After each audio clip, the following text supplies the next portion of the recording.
Welcome. Well, I'm going to move over and get the show on the road. So welcome again to the ParaMOOC 2016 Parapsychology Research and Education, running live sessions from January 18th through February 20th, 2016. Monthly discussion forums from March through August of 2016 live on WizIQ.com, our webinar system. It's a social media teaching platform, and in Second Life. And this is our cast of characters. You can see the different speakers who will be up from the 18th through the 20th. We'd like to give a shout out to all of them for saying yes, nobody's being compensated to give a talk. And these folks are all very busy, very extraordinary people. Also, we'd like to say thank you to WizIQ and the Parapsychology Foundation who are making it possible for Carlos and I to spend the majority of our time working on the MOOC and paying attention to the details. The course itself is being sponsored both by the Parapsychology Foundation and the Azire, which is Carlos's and my online teaching project, which is part of our consulting company. Also, we'd like to say a thank you to our course team. You'll see some of them, but probably not everybody at the same time in the classroom. And whenever you see any of these folks, Natasha or Kathy, Tom Hodgers, Gonçalo, Brian, or either Carlos or I, you can ask questions about the frame if you're having difficulty with the classroom frame, or you can ask questions about the field as well. Gonçalo is the newest member of the Parapsychology Foundation family. He's a research associate. Natasha works in outreach and is the Garrett librarian. Kathy Dalton and Carlos and I are all three of us research fellows. And there's a fourth research fellow, Jim Matlock, is not with us in this course today. I'd also like to give a shout out here to Radiant Skies, who created the Wordle illustration that we're using for the logo for the course. So now I'm going to move over and read Carlos's biography into the record for the recording. So today's talk is recent work about the history of parapsychology. Today is January 20th, 2016. Dr. Carlos S. Alvarado received his BA in psychology from the University of Puerto Rico, an MSc in parapsychology from John F. Kennedy University in California, an MA in history from Duke University, and a PhD in psychology from the University of Edinburgh. He is well known among scientific parapsychologists for his more than 300 articles in English and Spanish. He has published in a variety of journals, including Dissociation, History of Psychiatry, History of Psychology, Imagination, Cognition, and Personality, the Journal of Parapsychology, the Journal of Psychology, the Journal of Scientific Exploration, and the Journal of the Society for Psychical Research, as well as in other more popular online and in-print periodicals such as Psi Pioneers and the Paranormal Review. He was the first Latin American to be elected president of the Parapsychological Association and has served 2 terms in that capacity, once in 1995 and again in 2002 to 2003. He holds an adjunct appointment at Sophia University, formerly the Institute of Transpersonal Psychology, and is a research fellow for the Parapsychology Foundation, with which he has been involved as a consultant, staff member, and volunteer since 1998. He's a director of Alvarado Zingrodi and Associates, the co-founder and developer of the Alvarado Zingrodi Institute for Research and Education in the Virtual World Second Life, also known as the Azire, and contributes to the Facebook page, YouTube channel, and blog called Parapsychology Online. He also writes his own blog, which I highly recommend, Parapsychology News, History, and Research. So let me move over to the PowerPoint, and then I will get out of the way and give Carlos his tools to give the talk. Okay, I think we should get started. As you can see from the title, I will be discussing today a recent work about the history of parapsychology. So basically, I will not be talking about the history of parapsychology in terms of the development of the field. What I want to discuss is work that has been done for the last 15 years or so on the history of parapsychology. So the books and articles, or some of the books and articles, because there are too many to summarize here, that have been done about that topic. It's kind of an overview of the area of the history of parapsychology in terms of a scholarly activity. There are people, myself included, that specialize in that area and are always writing about different aspects of the history of the field. The history of the field, as you know, has a lot of different time periods. So we can talk about history from antiquity, or we can talk history from the 19th century, the 1920s, or even the recent era, like the 1950s, the 1960s, or even 10 years ago. Everything that has happened is history, and it can be chronicled, it can be discussed, it can be analyzed in a variety of ways. But most of what I will be discussing centers in the period from of the 19th and the 20th century. So as you can see in this slide, I will be covering things, different types of approaches, such as biographical studies of researchers and mediums and psychics, uh, different methodological developments in the analysis of history that involve also theoretical ideas as well as social developments. And by social, in history, we basically mean things such as the training of people, the institutions they create, the interactions that they have with each other, with the media, with other scientists, and so forth. But I will not be focusing here today on those publications that basically whose authors have tried to use old records to prove the reality of psychic phenomena. That's a different type of concern and certainly a valid one, but that's not my focus today. Let me say a few things about the different approaches to the history of parapsychology, and I'm going to mention mainly two approaches.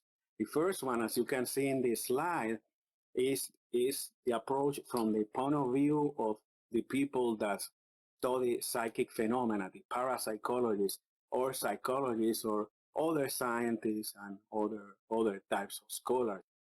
Usually that type of history, and this is not what I'm going to be focusing in my presentation, but this type of history sees the past in very practical ways. First of all, to find evidence for the reality of the phenomena, but also to get ideas for research and hypotheses.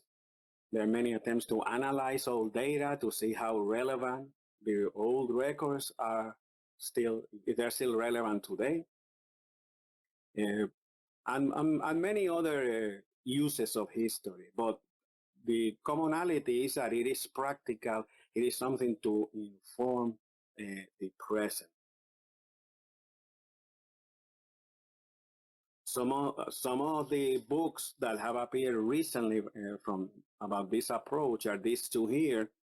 The one on the left, INDRIDASON by Erlend Haraldsson and Lefter Gissurarson, is a fascinating book about an Icelandic medium. You see his photograph there below the book.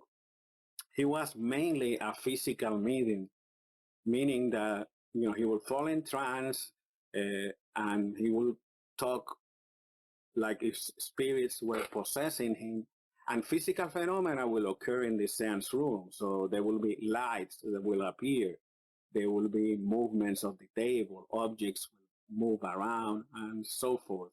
But it was a very fascinating mediumship because he produced many phenomena, and many of them happen at the same time. What these authors have done is compile, using original records, the basically the recordings of the phenomena, what was happening at what time period, and what happened in the childhood of the medium, and when he was an adult, and later on. And they give us a very complete perspective of how this medium developed and what were the efforts to study him and how good is the evidence for physical phenomena. The one on the right is slightly different. It also emphasizes the evidence and defends the reality that Joseph of Cupertino, a saint that was active in the 17th century. He basically will levitate or will fly. Sometimes people will enter the chapel where he was praying and they will see him floating in the air. The book collects a lot of the testimonies that have survived over the years for the levitations of Cupertino, but has a more broader point of view. Basically, is trying to question our views of reality, our views of mind-body interaction by using this case as an example. The things that we do not understand about the mental, about the physical, about the spiritual world. So it's a fascinating work. Both books are excellent. They are not history in the normal sense, in that, you know, historians are more concerned with social developments and more general things. But it's the type of history that you see done by people that are parapsychologists. And having said that, I should say these are excellent books. I don't have any objection to this kind of historical study. It is very important, and it's also necessary to rescue these things from the past. And I also believe, together with these authors, that this information from the old days is very relevant to us today. Just because something happened in the 17th century, or it happened in the 19th century, or in any period of the past, just because it's from the past, even if it's remote, doesn't mean that it's weak, doesn't mean that it's not valid today.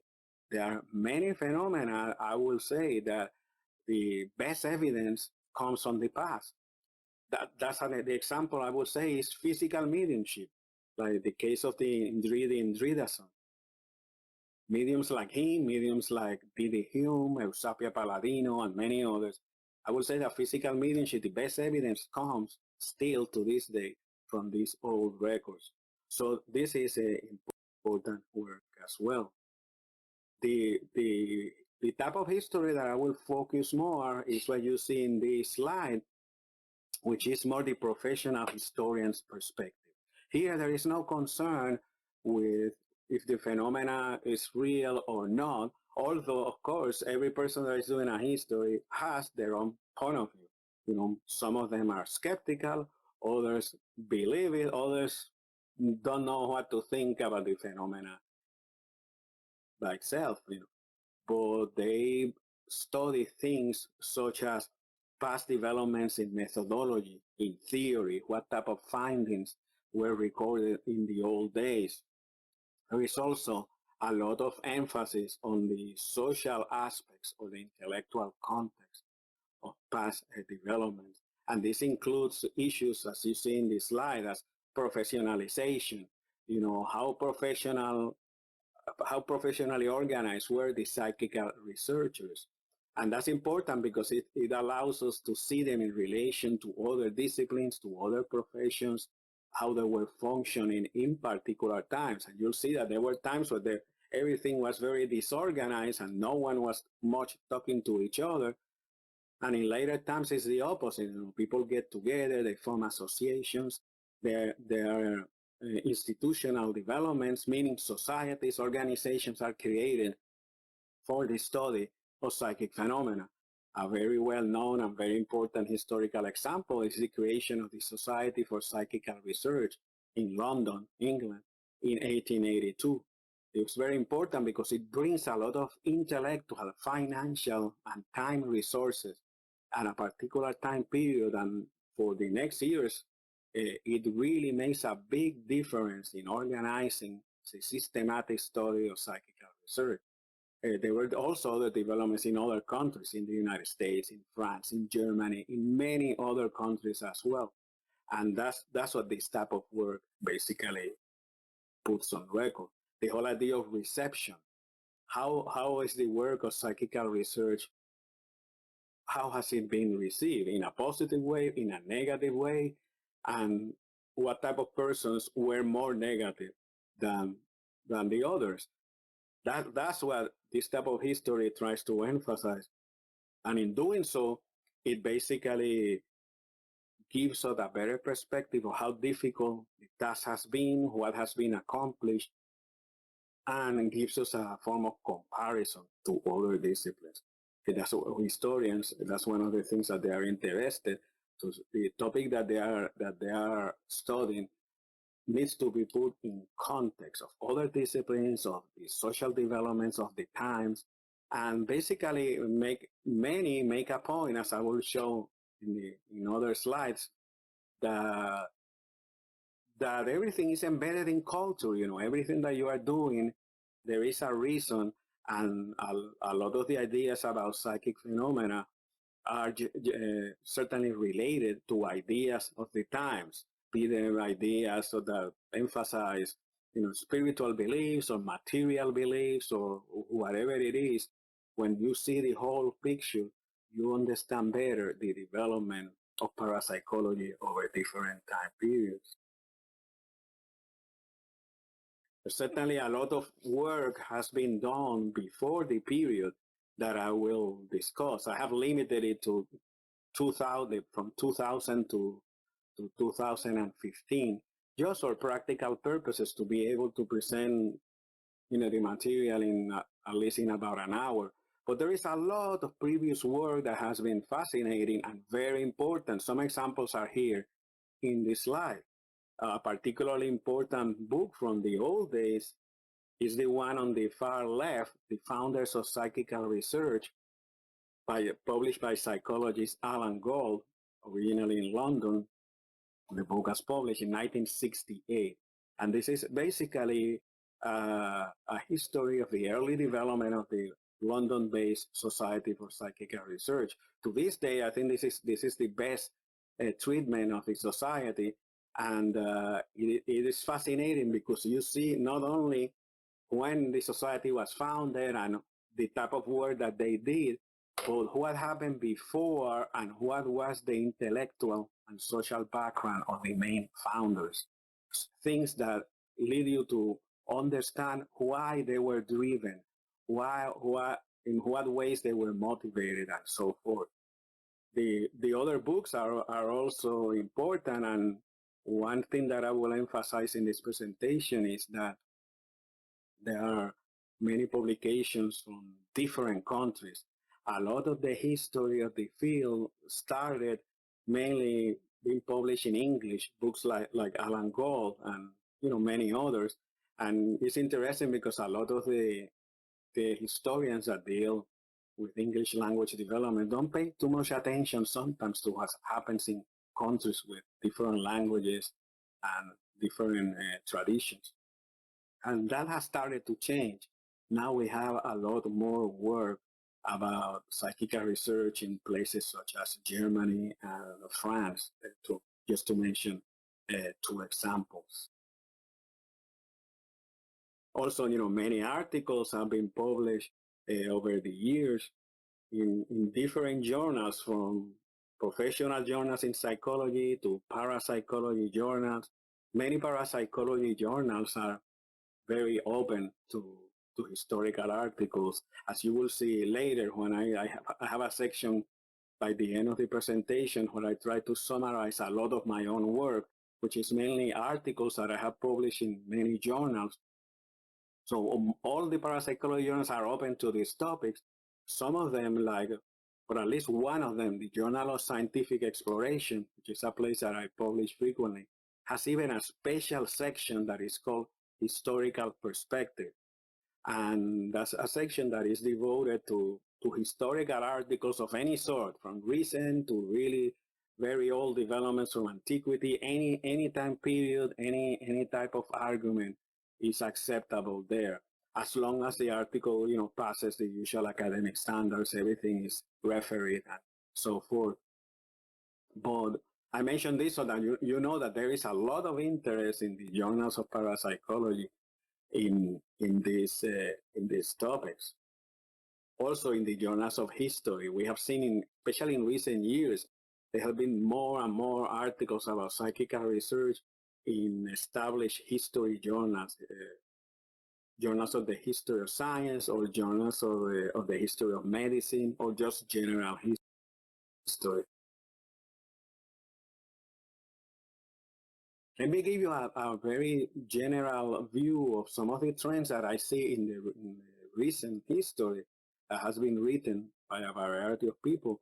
And then I will move into showing you specific examples of, some books about France, about Germany, about the United States, as well as several articles. In general, history used to have a tradition, what critics of history used to call the great man approach. And that is that history used to be, but it's still to some extent written from the point of view of what they call the great man approach. And that basically means that the emphasis has been over the years on single figures. So in the history of psychology, there is a lot of emphasis on someone like Sigmund Freud, if you're talking about clinical concerns, on figures such as Wilhelm Wundt, if you're talking about experimental psychology. But in the history of science, there are also important big figures like Galileo, like Newton, and so many others. The point that historians themselves have been criticizing for years, and especially changes more in the 20th century, is that, yes, it is important when you write history to include these big figures because there is no question they have been extremely influential. In our field, we will talk of figures like Frederick Myers, like J.B. Rhine, and many others. But it is also important to recognize that history is made by a conglomerate, by a big group of people. And it's not only the big leaders. The big leaders will not get much done if there were not a lot of other people also working in the field. And here we're talking about researchers and people that are still doing work and are publishing, but are less known. And the tendency then here is that there should be less emphasis of only the big figures and show better the interaction of things as they really occur. Include the very well-known individuals with others that are much less known, and even some that are completely unknown. So that's a characteristic of the recent work, that there is an attempt to survey the whole community and not only specific key figures. There is also today a less emphasis on history that has been centered on the Society for Psychical Research. For many years, a lot of the writings will center only on the work of the society. And of course, these things change depending on each country. In the United States, for example, a lot of emphasis is always given to the work of J.B. Rhine at Duke University. And that work is very important and certainly basic in the development of the field. But like I said about the great man approach, we should not consider history only centered on specific institutions. There are many other developments that also have been important and lesser known groups and individuals that have contributed. The recent efforts, I think, have been breaking with this previous emphasis. So there has been also more attention to underrepresented persons, the role of women in the field. As you know, as you may be aware, women's history is a discipline that now is very much developed. But there was a time where most accounts in history of science, medicine in general, will leave women out. And the same with all kinds of other groups. And depending, of course, where the thing was written. If it's written in the United States, the emphasis is on American researchers and not so much on European or Asian or researchers from other areas. So again, a lot of the recent work has tried to break with those issues. And of course, more attention to non-English language development. So the history of parapsychology is not and should not be only SPR or J.B. Rhine or some other things that were mainly published and discussed in the English language literature, but we need to go and do similar studies of literatures in other languages, Spanish, Italian, German, and so forth. This is not a problem only with history of parapsychology. History of psychology itself has suffered from a similar problem. And in recent years, there have been many changes along the lines that I present here in the slide. So what you will see now coming in the following slides, which is the general history of the field, and at the end, several of the things that I have done follow more or less this new approach. One of the topics that has received a lot of attention in more recent times that was not widely discussed in the old days is the whole issue of the rejection of psychical research. By that I mean that official science, psychologists, physicists, and others for many years have been highly critical and very negative about psychic phenomena, and that still is happening today, as you well know. A lot of recent attempts have been developed to try to chronicle, to try to understand that rejection. It's not only as simple as saying, yeah, they're skeptical, but why are they skeptical, and what are the things that they do to keep that skepticism going, and how do they reject psychical research? The concept of boundary work has been used by recent historians. Boundary work is a concept that comes from sociology. You can see here this book by Thomas Gearing. He published his ideas of boundary work in the book, but also earlier in the 1980s.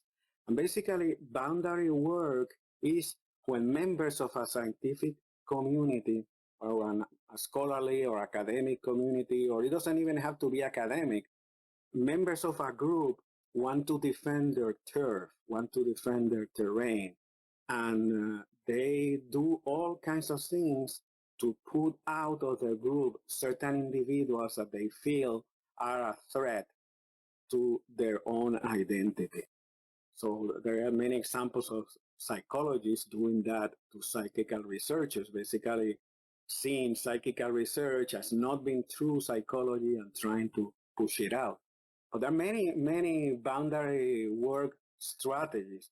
Some of them that I have here in the slides are when the group that is in power and wants to reject someone accuses the other of improper methodology, of loose theorization, of lack of proper training, the will to believe, lack of relevance, or that those individuals are causing damage to the more established field.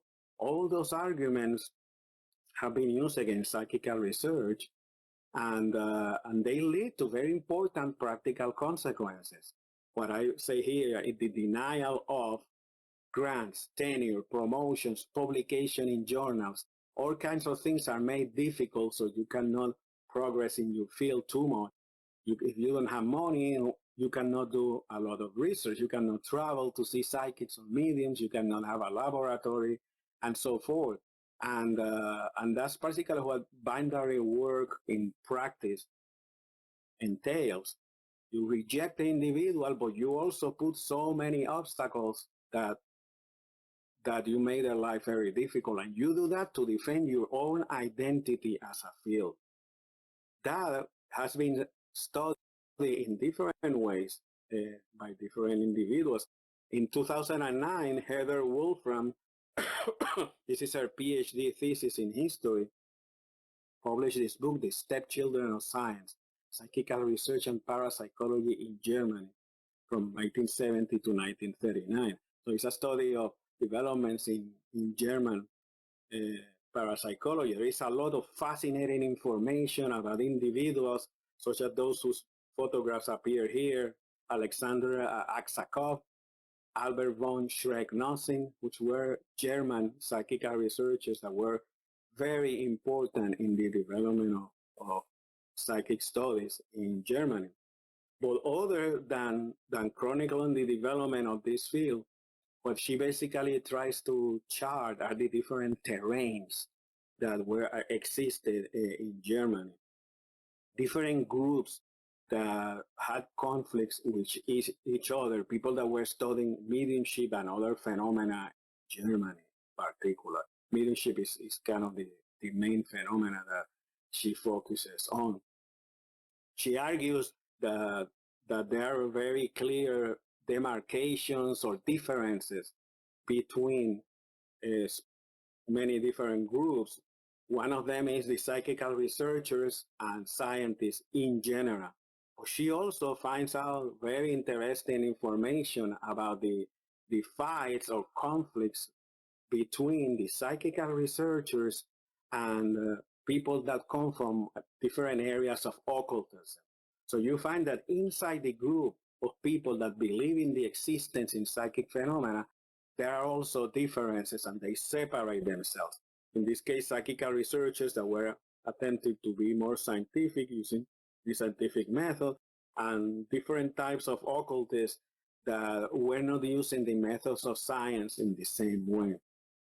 So these ideas of boundary work, of separation, of fights between different positions are not only external between psychical research and science, but inside those that believe in psychic phenomena, there are also all kinds of conflicts. And the important thing is that all those things need to be understood in the development of psychical research.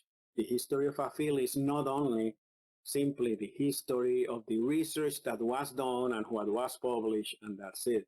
There is a lot more, and this type of scholarly work is trying to show that approach with the specific example of Germany.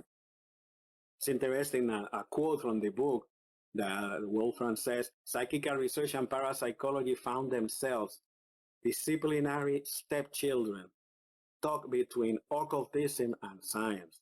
So this shows the difficulty, which I think we still have today, that parapsychology sometimes doesn't belong even with general believers in psychic phenomena or with the skeptics from science, but they occupy kind of a middle position because they have elements from both the right and the left, without defining right and left in political or positive or negative ways.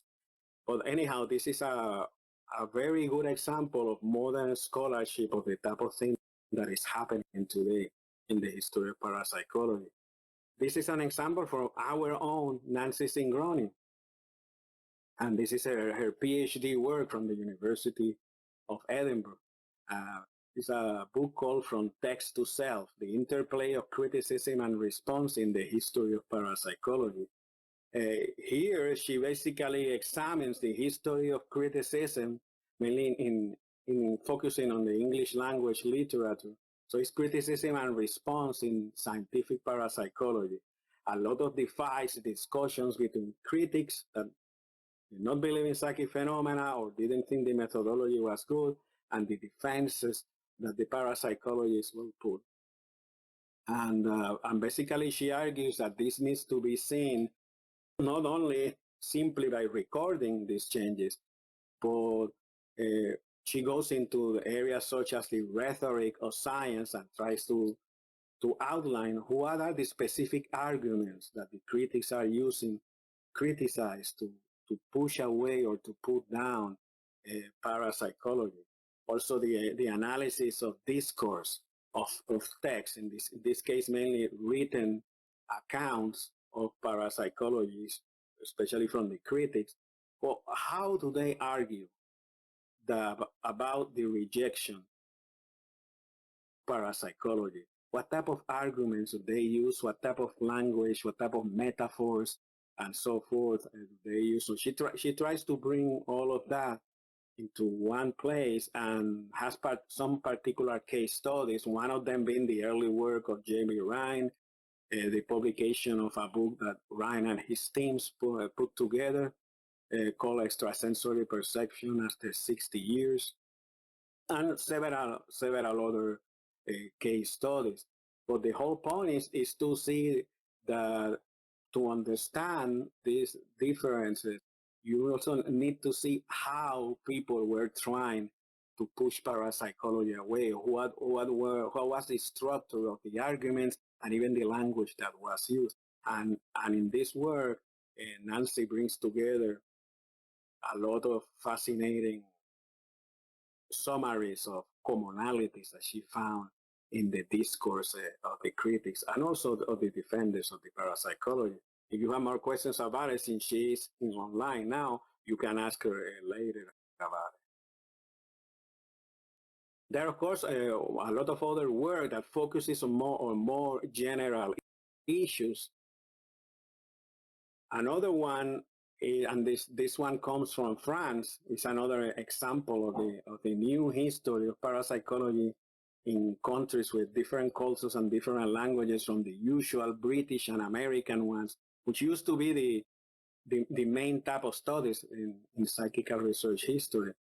This one by Monroe, called Laboratories of Faith, focuses on spiritism, mesmerism, occultism, and also psychical research in France. And his general point is that all these movements related to psychic phenomena were attempts that people were making to conform to the times.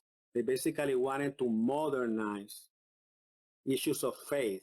So instead of having religious beliefs about life after death or spirituality, just from faith, they wanted, because of the times were asking for more empirical approaches to support beliefs of people. A lot of people, not all of them, many will turn into these movements to try to justify their faith. So in Spiritism, organized in France by Allan Kardec, find a whole system that will teach things such as survival of death, reincarnation, the possibility of communication with the dead, and of course the reality of psychic phenomena of different sorts. And society in general, Monroe argues, were using these movements to try to modernize to ideas of that before were only in the realm of religion. And as you see from the table of contents here, he focuses a lot on phenomena such as turning tables, and he covers mesmerism, but spiritism is the main topic, or the main movement discussed, because it was so important in France. Spiritism, of course, also affected other places, Spain, Italy. It also went into South America, and right now I will say that in South America, in some places like Brazil, Spiritism is even stronger than what it is in Europe. But anyhow, that's a separate issue. There have been several other recent books exploring France. As you can see, the two down here, published in 2010 and 2011, investigating the supernatural by Sophie Lachapelle, and Unruly Spirits by Brower. They both cover from different angles the same material that Monroe covers in his work, and it's examples of how other countries are being explored today. There are also many other studies. In this case, I'm focusing on articles that are focusing on individuals, the work that certain individuals, scientists, psychical researchers, and others did in the past. For example, the article by Aspern, published in 2010 in the Journal of the History of the Behavioral Sciences. That's a history journal that covers history of psychology, sociology, anthropology, and fields of that sort. He is focusing on the figure of William McDougall, a well-known psychologist that was active both in England and in the United States. And he's trying to analyze the role that McDougall had in helping psychical research become professional, particularly when McDougall was working with J.B. Rhine in the late 20s and early 1930s. So this is again an example of how work with specific researchers and people is being conducted today. There is work from people from different countries, as you can see in this slide. And this really is just scratching the surface, because there's so many individuals that were involved in these explorations that it's not possible to cover them all. Another example of recent interest is the work of Andreas Sommer. Andreas Sommer is a historian, originally from Germany, but now working in England. And he teaches there all kinds of things related to history of medicine and science, but also is trying to bring psychical research to the attention of historians. And he was able he approached this important journal of the history of science, Studies in History and Philosophy of Science, which has several sections that emphasize different aspects of science. And he was the editor of an issue, a whole issue that brought together many different articles about aspects of psychical research history. As you can see in the content here, many topics were covered. The first one is by Richard Knox, Haunted Thoughts of the Careful Experimentalist, Psychical Research and the Troubles of Experimental Physics. Knox emphasizes Victorian physics. He lives in England, so he does work with English physicists, and one of his arguments is that there was a lot of interest in psychical research by several of them, and their work as a physicist can be seen being affecting their interest in psychical research. The importance of this issue is that this is really a mainstream journal, and Andreas Sommer was able to bring a lot of people to talk about all these figures that you see here, William Crookes, Enrico Morselli from Italy, and several other individuals. He's bringing what he's trying to show is that psychical research is important in the study of the history of science, that a lot of the same issues that you see in the history of other sciences can be found in psychical research, and that there are also, of course, some special issues also in psychical research history. But by putting together this issue, I think this is a very important development, and it's bringing together the fields of psychical research history and more established history of science, which have always been connection, but they also have been very separate.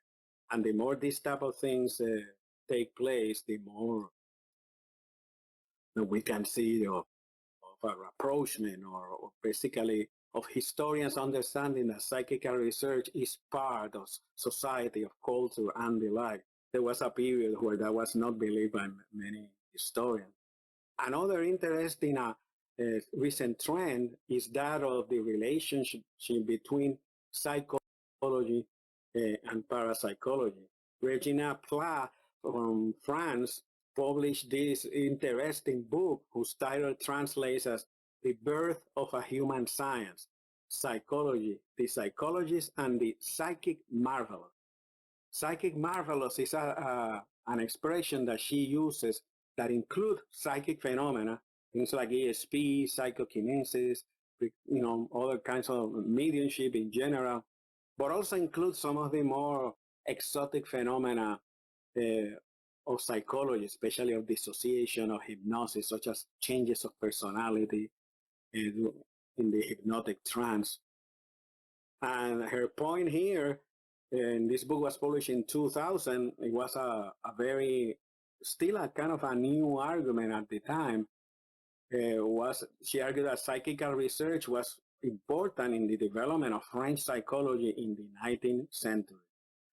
And the way that she said that this was important was that psychic phenomena were part of the arguments that were used by those that were discussing the existence of an unconscious mind and the functioning of the unconscious in human behavior. So the construction of the idea of the unconscious was sustained in part, she argued, by interest in psychic phenomena.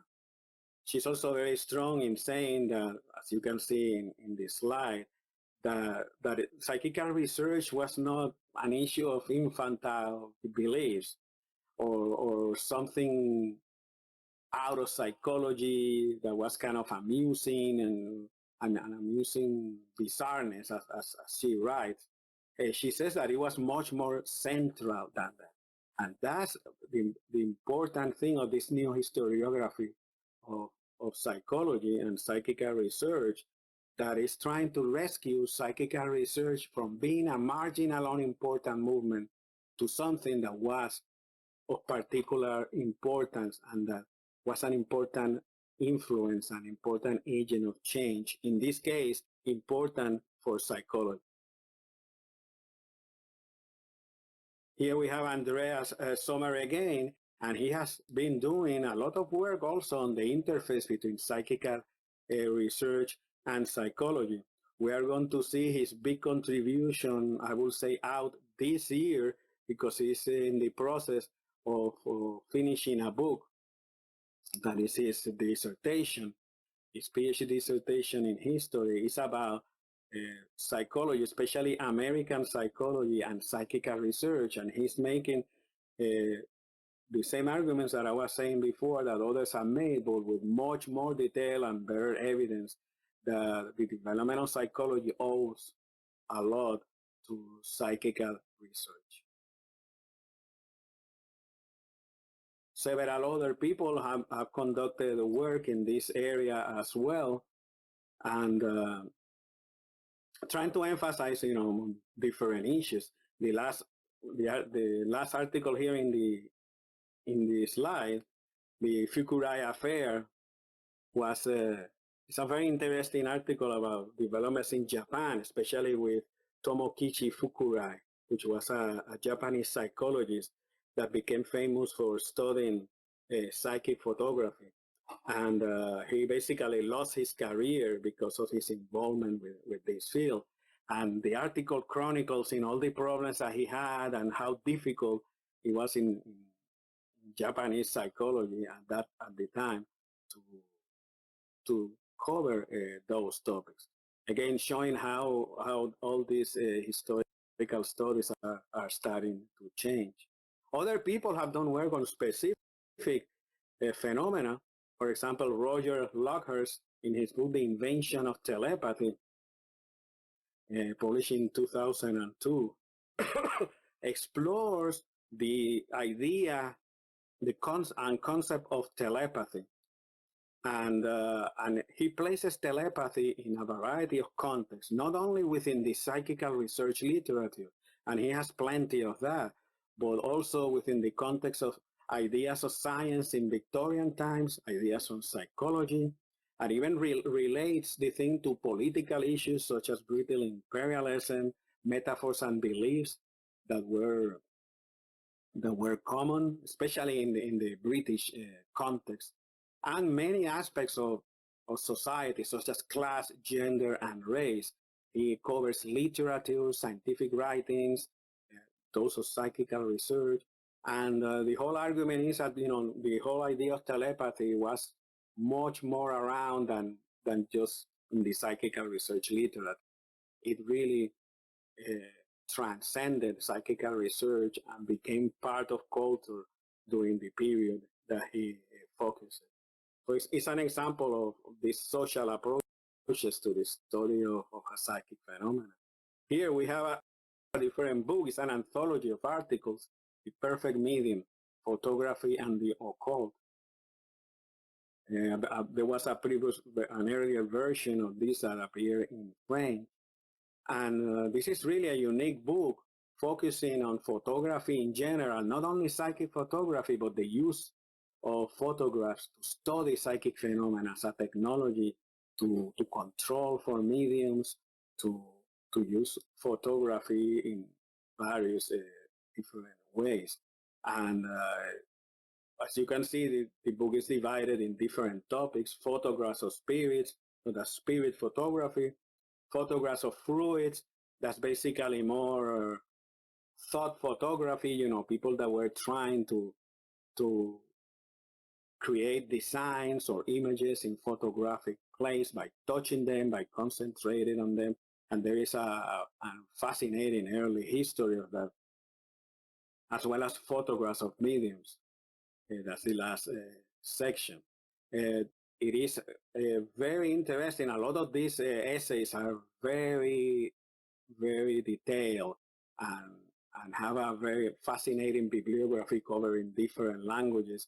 again showing the complexity of the issue of photography as involved with psychic phenomena, mainly physical phenomena, in general, such as spirit photography. Others are focused on apparitions and ghosts. There have been several books in the last years about this. This recent one, Spectres of the Self, focuses on England for this period, 1750 to 1920. And it's basically all kinds of ideas about ghosts and apparitions in general. And what is interesting is that you can see again how the whole topic of apparitions kind of spread around to different types of literature. So this author covers medical writings, how in medicine apparitions were discussed, which were basically as hallucinations, usually pathological. They didn't feel there was not much there. Many of the physicians cover here. But also works of fiction, the work also of the Society for Psychical Research. Again, it's showing the complexity of how phenomena like ghosts penetrated society in general. And he sees that as a kind of a symbolic representation of the self, that our self and these complexities, people will use ideas of ghosts basically to project our own inner feelings without denying the reality of the phenomena. He doesn't get much into that, but you can see that he's open to the whole idea that there are psychic aspects, parapsychological aspects of the ideas of ghosts. So this is just another example of a particular work. Let me say a little about my own work, which is it basically consists of articles. I'm a firm believer that it is very important to put parapsychology in the context of other disciplines. For that, I have chosen to place articles in psychology journals or in the journals of disciplines of that sort. So I'm always, especially when it comes to history, I have been trying to publish in those journals of those disciplines, because I want the newcomers into those disciplines, as well as people that are practicing psychologists or psychiatrists, to be exposed to this aspect of history, because many of them have been trained or thinking that psychical research had no importance at all in psychiatry, in medicine, in psychology, and so forth. So that's one of my general approaches. And on the left of the slide, you see some of the topics that I cover back in my work. Some of the articles that I have done to inform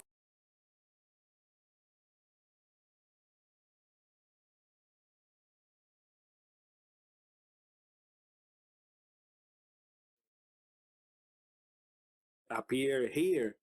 Right now, I have it in press, meaning that it was accepted and it should appear sometime this year, an article in the journal History of Psychiatry. History of Psychiatry is a fascinating journal about the history of different aspects of psychiatry. It's published by Sage. Sage is a big publisher of scholarly books. And I have found that they are very open to the topic of psychic phenomena, as long as it's presented in a historical way and that you can make a point about the relevance of that work to psychical research.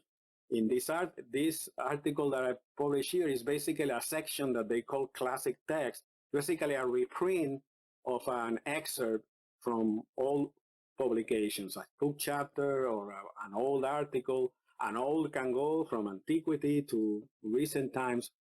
And I have already published several articles, about 5 articles, maybe 6 articles with them.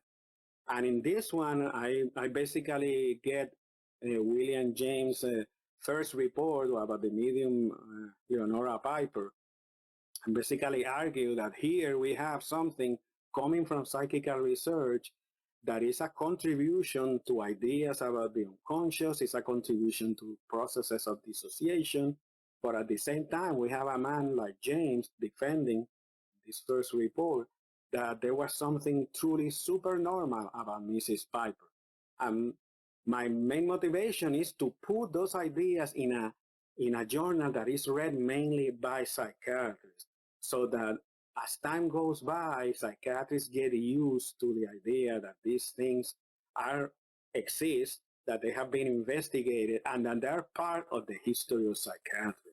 That's something that is still not widely accepted. But the more that work like this appears, the more I think that things change. So I believe in infiltrating other camps and taking ideas to other people, and hoping that slowly those that are open will catch on it, will keep reading, and some changes may come later about the issue.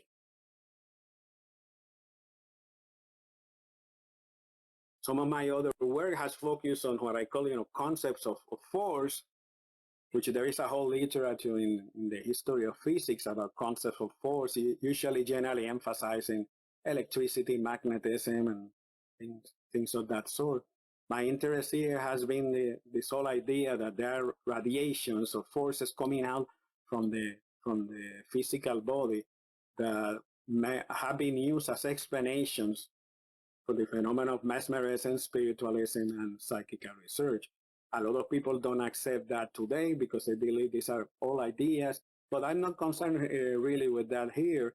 I just want to show the existence of these concepts and how important they were in the development of ideas, of telekinesis, of materialization, of telepathy, and so forth. These concepts were related to all kinds of vitalistic ideas about the functions of the human body, about the nature of life, and also about the functioning of the nervous system. You see that a lot in the ideas that I show that I discuss in these next articles. The idea of what I call the neo-mesmeric movement. Mesmerism in the 18th century and part of the 19th century postulated the existence of animal magnetism, a universal force that could induce trance and could cause healing, and was the agent behind telepathy and many other psychic phenomena. These ideas, according to some people, cannot stop in the middle of the 19th century when the paradigm of hypnosis started and animal magnetism was redefined completely from a magnetic force, an animal magnetic force, to the power of suggestion. What I argue here is that suggestion really never killed completely the magnetic movement, and there are many examples of late magnetism coming to the very late 19th century and even into the 20th century. And of course, many of these ideas are still around. But again, all these ideas interacted with a lot of concepts about health, about the nature of life, and also psychic phenomena.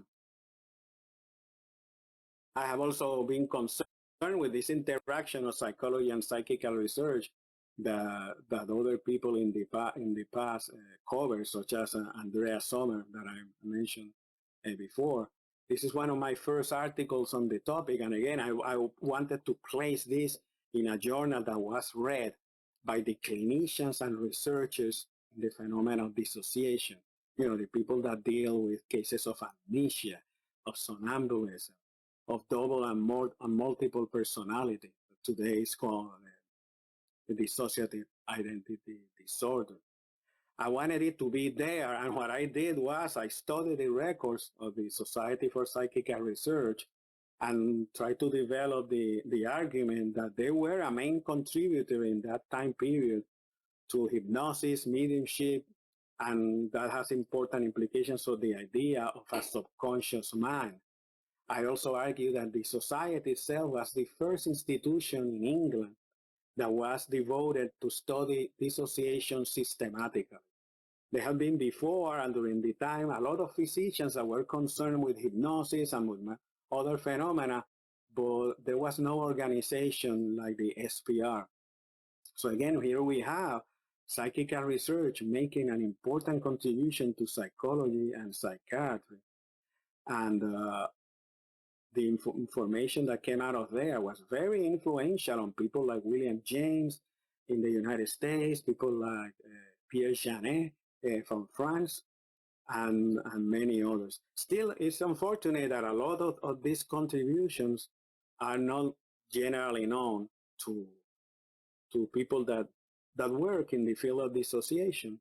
But things are changing. These things are being mentioned more and more. I have also covered the work of specific psychologists that have done studies of psychic phenomena. This is the case of Theodore Fournoy, a Swiss psychologist that became famous from for his study of a medium, Helen Smith. That was a pseudonym.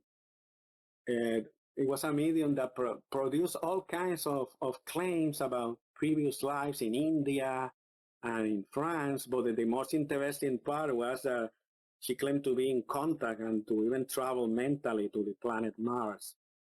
And she produced a Martian language, written language, and she will also speak drawings about the buildings of Mars and all that. The important thing is that, Fournoy developed ideas of the creative subconscious, and also he also believed in telepathy and other psychic phenomena. In this case, he thought that it was all a creation of the mind of the medium. But it's a very important word that has and its origin the study of psychic phenomena. And that's what has to be recognized, that psychical research in general context make many contributions, both direct and indirect, to ideas in psychology.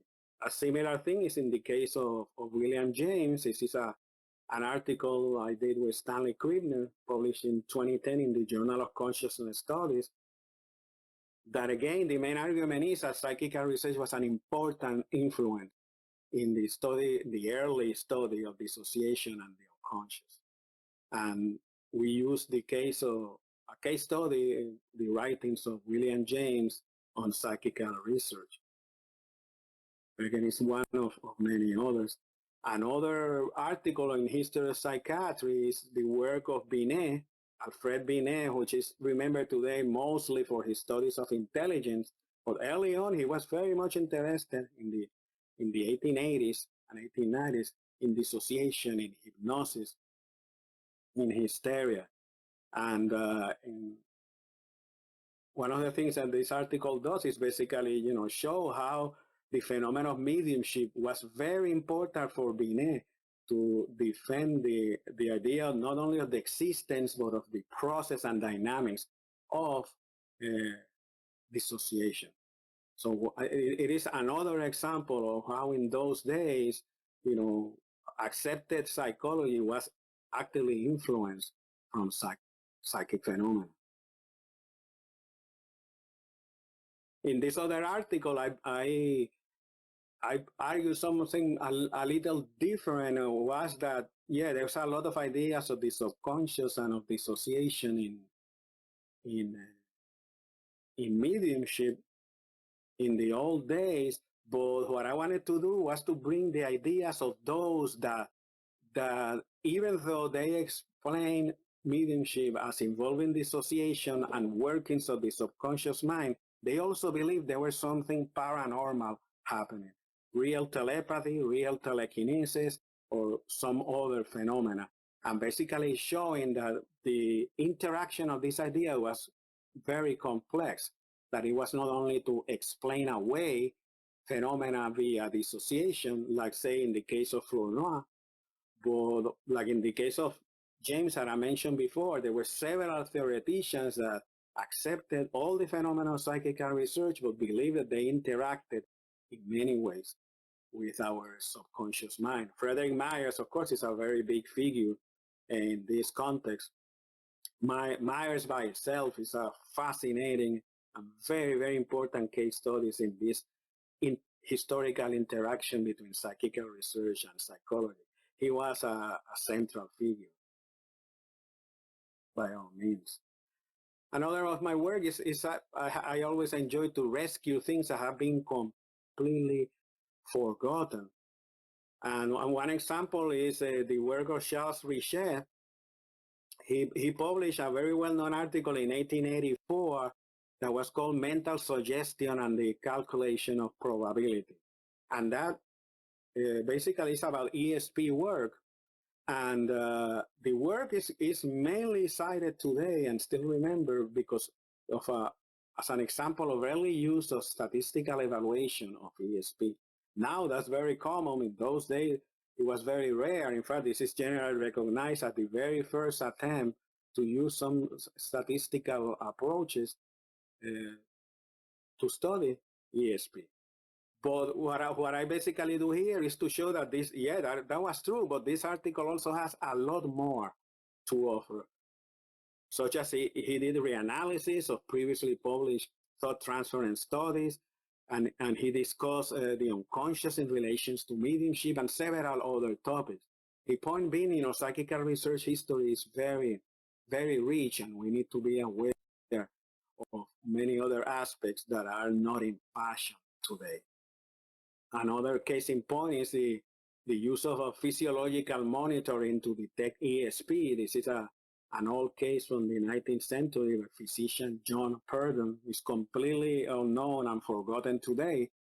But and perhaps we can say that he may not have been so well known even in his own times, but he has many publications in the 19th century, such as this article that appears in this slide, the front page, in 1896 in the Metaphysical magazine.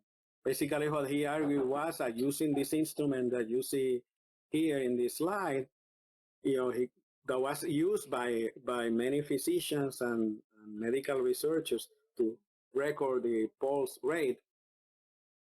That what he found out is that people that were close to others, they will pick the same pattern in pulse rates from one to another. And basically, he developed the idea that, yeah, that this was telepathy, but there was no consciousness involved. It was just a physiological response.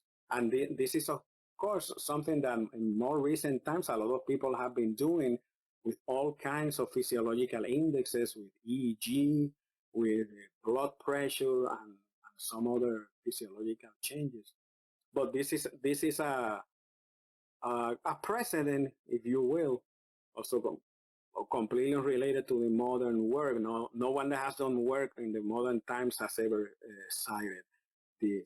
So again, the whole point is saying the usefulness of history in rescuing these things and providing us with a more complete historical record. I have done many other topics. One of them is, like I said before, part of this trend of enlarging our knowledge of what's happening in other countries. And I have a series of articles that focus on French development. France is a fascinating country in many ways, and psychical research in France, I think, is particularly interesting. Two of my articles that I have written with Renaud Evrard, a French clinician that will be presenting later in this MOOC about clinical aspects of psychic phenomena. I collaborated with him in studying two French journals. Basically, the whole point of the articles were to see what topics were discussed in those journals that were related or were about psychic phenomena. We found out in the Revue Philosophique, which was a very important journal that comes from the 1870s, that focused on psychology, sociology, the social sciences in general. It was a very, very influential journal. There is a lot of discussions about attempts to induce trance at a distance just by willing it, all kinds of ideas of telepathy. And so we wanted to show that journal was very important in the development, not only of French psychical research, but of ideas and work on psychical research in general. And there were several other people that have been, people that have discussed, showing how rich this history is. That's one of the things that motivates me to keep working. This is not only is the phenomena so interesting, the development, the ideas are so fascinating, But there is so much that needs to be brought to attention that I see as part of my job to bring this to the attention of people, and hoping that modern researchers and others that read it, if they read it, will maybe able to follow it, or maybe doing experiments or expanding their thinking, or even if it stays just in the pure historical type of thinking, to recognize how complex the history of this field has been. These are more examples of specific phenomena that I have discussed in my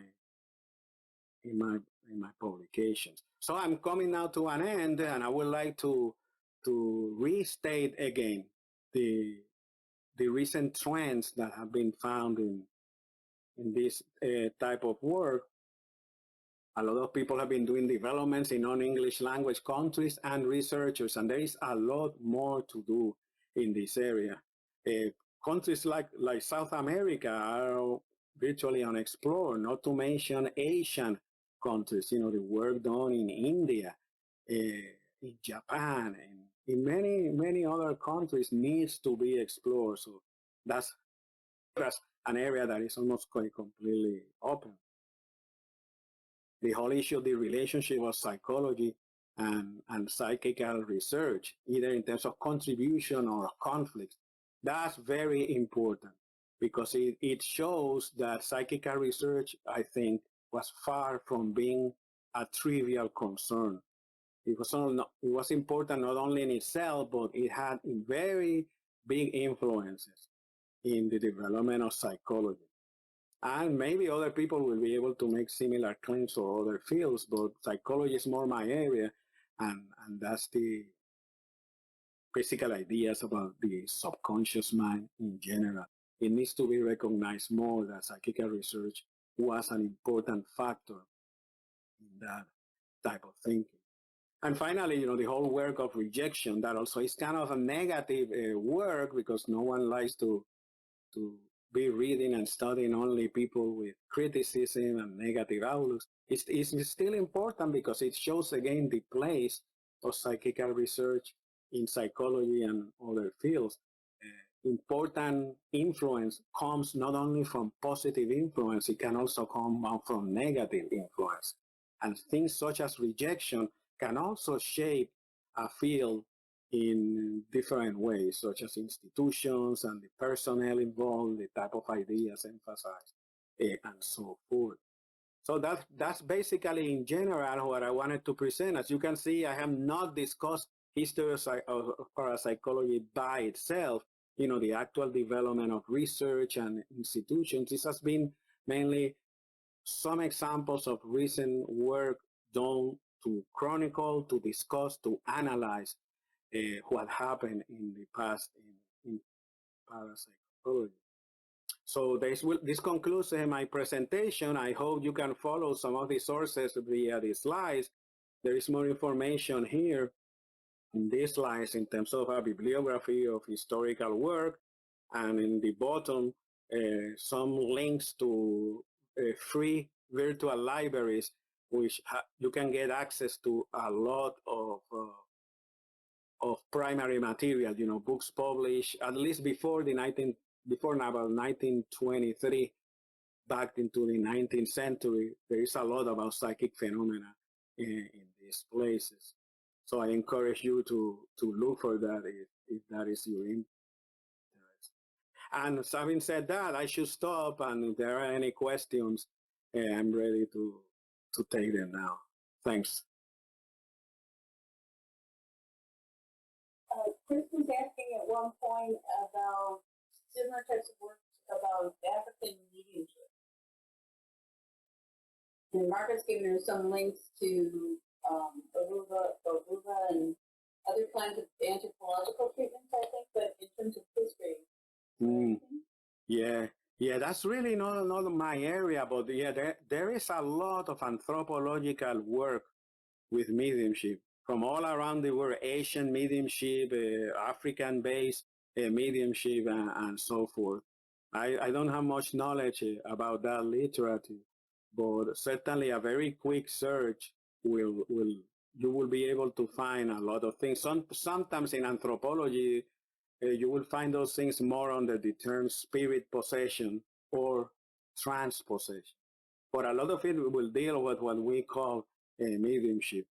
Yeah, that's certainly those type of practices. Go back to antiquity. You can trace mediumship, shamanism, all kinds of oracle, trance type activities. Some of them communicating with the dead up to antiquity, in old Greek and Roman times, and there are also records, from other cultures.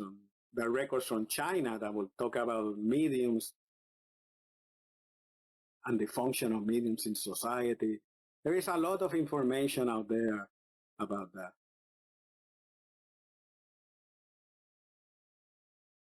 Any other questions? I think there's a couple coming in.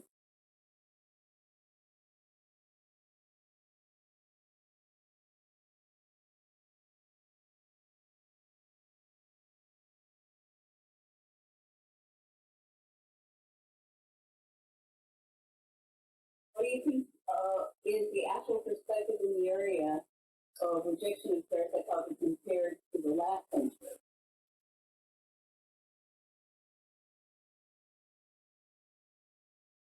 The actual perspective. See, I'm reading the question. Probably what he means is now versus 19th century.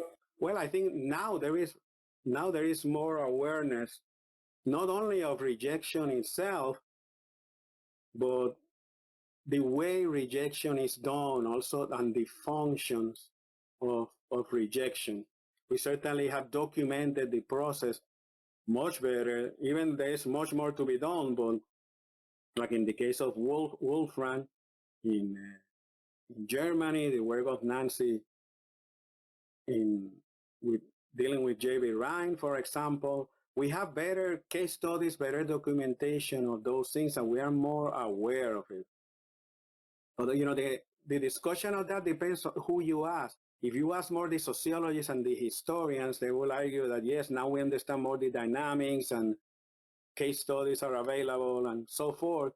If you talk more with the practitioners of some of the fields, say you talk to some of the psychologists that today are very skeptical, they will see it only from the point of view like saying, well, of course, those things have to be thrown out of psychology because they are nonsense. They're not true. They are not. And I think we still are at that level, that a lot of members of the different scientific disciplines have, many justifications about why parapsychology cannot or should not belong to science, because, that is a contradiction of the laws of science or whatever reason they will give, which I think, in my opinion, a lot of those arguments are wrong and they may be seen in different ways.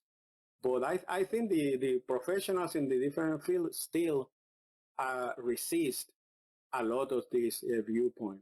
I see some progress in the history of psychiatry and psychology, but also not completely. A lot of people will still argue that, okay, yeah, those things happen. William James did some work and the ideas of Frederick Myers were there, but they still will argue, but a lot of those things were wrong and they just had limited influence and so forth. So again, it depends on your perspective. It's not that different from the whole idea of asking people, do you think that parapsychology is valid? The findings, are they valid? Do you think, what is the importance of the field?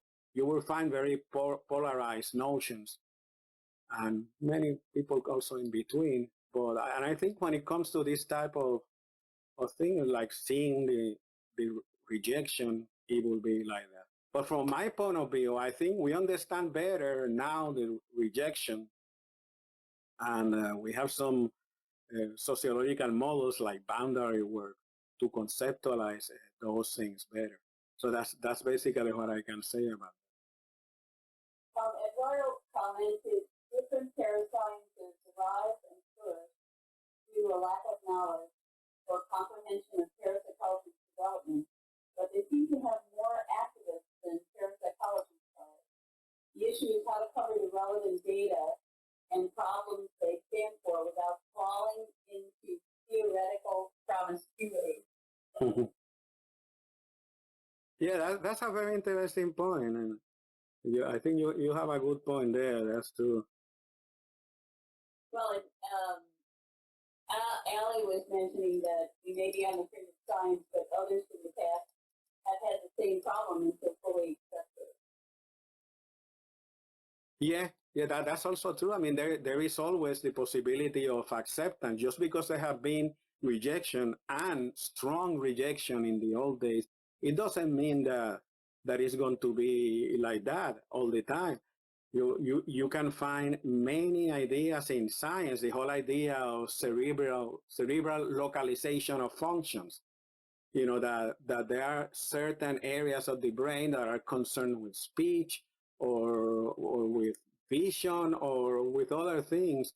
That idea has gone through a lot of changes. There was a period where it was seen to be completely pseudoscience, and then the thing changed and it became kind of accepted in many circles, and there's still some debates and it goes back and forth, but it has come out from a period of complete rejection to being kind of accepted.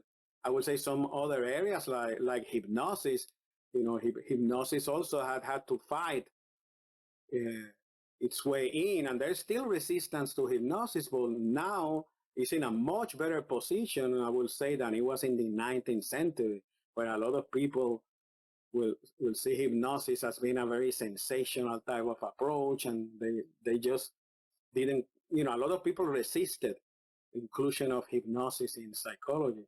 And again, that's an example of something that has changed, and now, you know, there are very nice organizations and journals devoted to the study of hypnosis.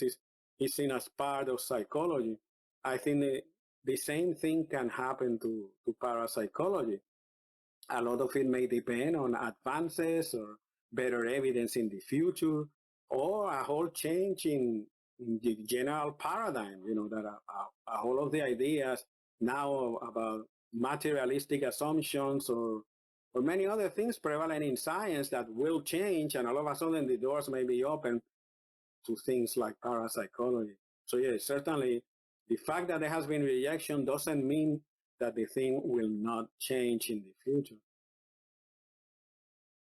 Jules was asking if we thought that the crowdfunding, being able to get funding from different types of sources will help the field move forward. Well, it may help in the sense of getting funding, not necessarily in getting acceptance, because acceptance is more involved with the issue of being able to replicate, being able to establish credibility, being able to establish a theoretical base that makes sense to people. So you know, you can have a lot of money and being able to do a lot of research, but still not necessarily have complete acceptance. I think one example is the case of cold fusion, that I believe that now some people have a lot of resources, monetary, and are doing research, but there is still skepticism in many circles. That probably will change at some point, may change, I don't know. I don't know that area that well enough. But I'm bringing it just to show that you can have a lot of physical resources and not necessarily have acceptance of the field or even of the finding. But certainly it's very important to get funding. Funding is what allows a lot of research to be done. If you compare a lot of the research output in parapsychology is so small compared to what you see in biology, in physics, in psychology, you know, where you see only very few research projects being published or presented in conferences every year in parapsychology. And there are so many hundreds, or if not thousands, in some areas of science. And certainly the more work that is done on a topic, the better the possibility of understanding, correcting your mistakes, of developing technology, developing theory. The more people that are involved, the more students, the faster the work can progress, go forward. But without that, that's one of the reasons, why parapsychology suffers so much. We have good people, we have good material, but we need more individuals working in the field and more resources. So certainly, I will say it will be good to go for those new approaches, but still bearing in mind that will not necessarily kill the skepticism, at least not at the beginning. Hopefully, in the long run. Parenthood Paranormal asks, how much of the role does organized skepticism play today in present-day rejection, and is it gaining influence or losing influence, organized skepticism? I think it's still very strong. Again, I cannot claim to have studied current skepticism in a systematic way, but I think it's still a very powerful movement.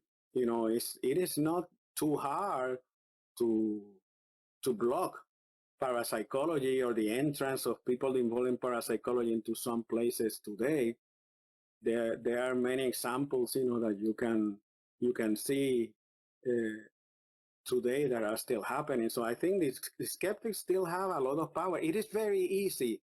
I think it's easier to put something into ridicule than to defend it. It's very easy for someone to come into an audience of scientists who do not know anything about the field or already are kind of skeptical. I think it's very easy just to create doubt, to ridicule, focusing on different areas of the field. Like people sometimes go and say, well, these people believe in reincarnation, they believe in spirits leaving their bodies and doing this or that or the other. A lot of people use those things to put down parapsychology. And of course, the consequences can be kind of severe, not getting grants and all that I mentioned before.